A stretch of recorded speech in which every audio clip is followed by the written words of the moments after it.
I'm Sam Dingman, co-host of KJZZ's The Show. Last year, I did this series of profiles we called The Analogs, stories about people who make things by hand and what those things tell us about those people. My reasons for telling these stories will become clear as the series progresses. So for now, here's episode 1, Fixin' Is Fun.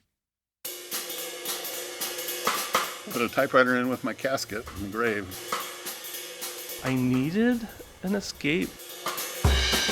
I love being able to manipulate the machine with my body instead of just pressing a button. Every time we lose one of those parts, it's gone for good, basically. I just think of myself as someone who makes things. The first person I want to tell you about is Duane Jensen. Duane Jensen fixes typewriters. You get out of the way.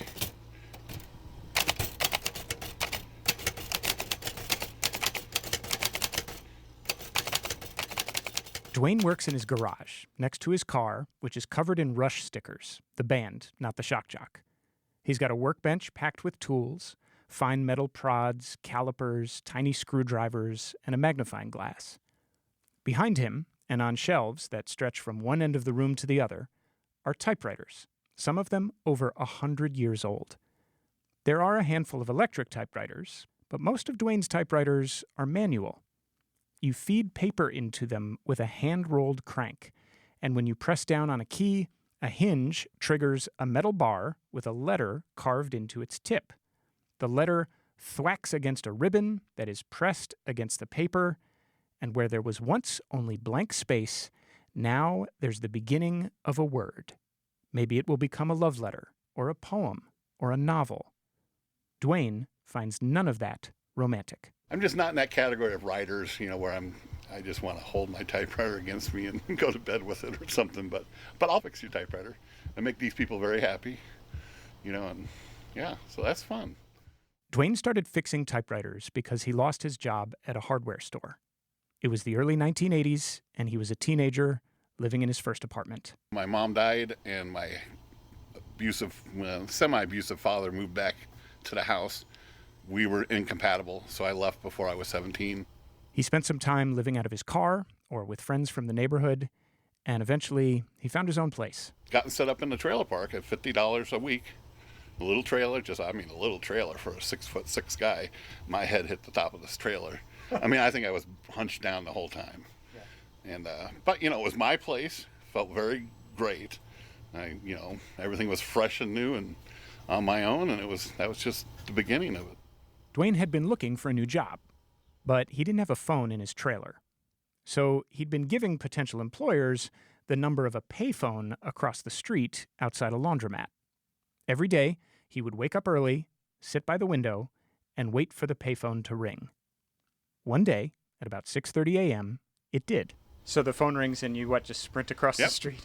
Sprint across it, and it's them, and they want to do an interview. So we set that up, and that was it.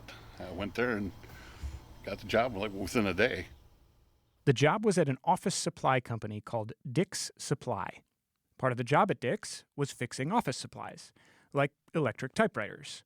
And Duane knew his way around a circuit board. He'd taken an electronics class in high school. Thing is, electric typewriters were still relatively new back then, so they didn't break very often. So during their downtime at Dick's, some of the older guys started teaching Duane how to fix manual typewriters.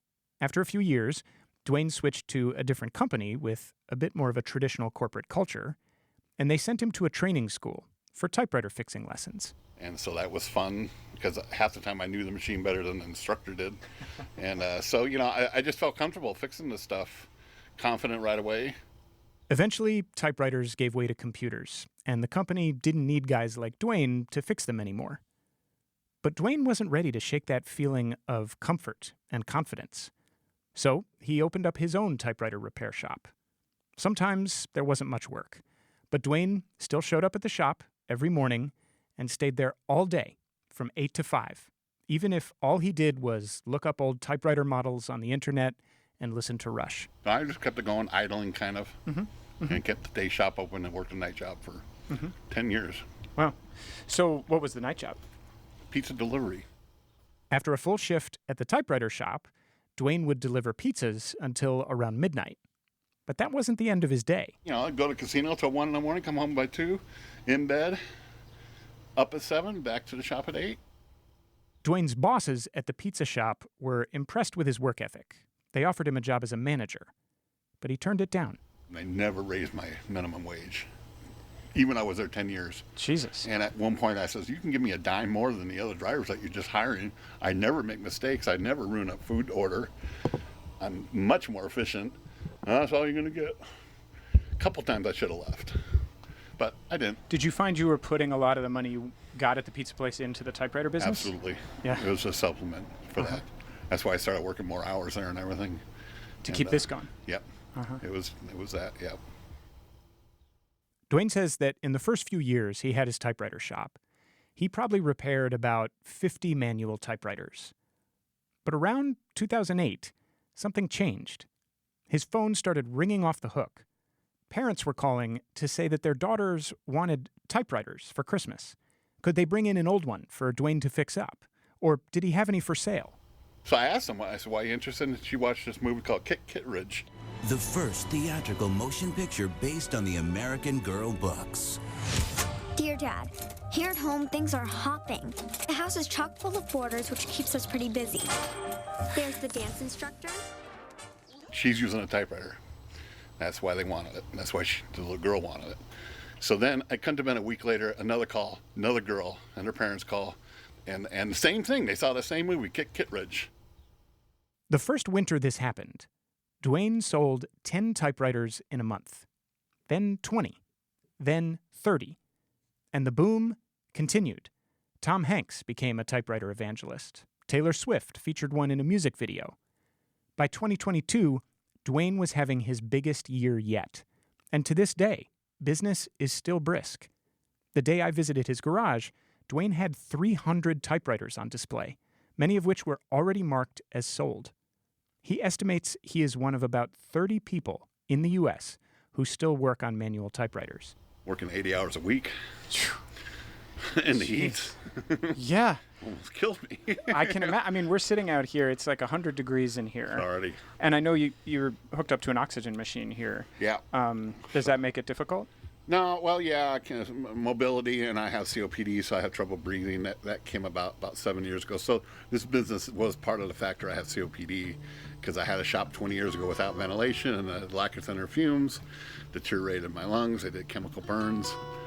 That's why my lungs are not working. Wait, so your lungs were damaged by doing the typewriter work? They're not. Yeah, so I guess it's me now. Put a typewriter in with my casket in the grave would be fine with me. And a Rush album, maybe.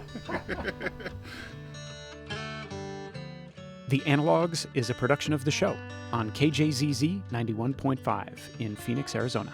This episode was produced, written, and edited by me, Sam Dingman, with additional production by Amber Victoria Singer. The show's executive producer is Amy Silverman. Special thanks to Duane Jensen for inviting me into his garage, and to you for listening. Next time, we'll meet a woman named Tamara who was stuck in a destructive loop. I actually went through life, most of my life, paranoid that people could read the thoughts in my head. That led me to a life of, repressing and pushing away all those thoughts and feelings, saying if I adhere to this expectation of what society thinks I should be, this perfect man and husband and father and all of that, that those thoughts will go away. So Tamara decided she was going to write her way out of the spiral. She started journaling, and that gave her an idea. I'm like, well, I want to make a pen for me. I think there's some meaning here, like this personal connection that I found. I'm like, okay, this is mine and no one else has it, and these are my thoughts going through it. That's next time on The Analogs.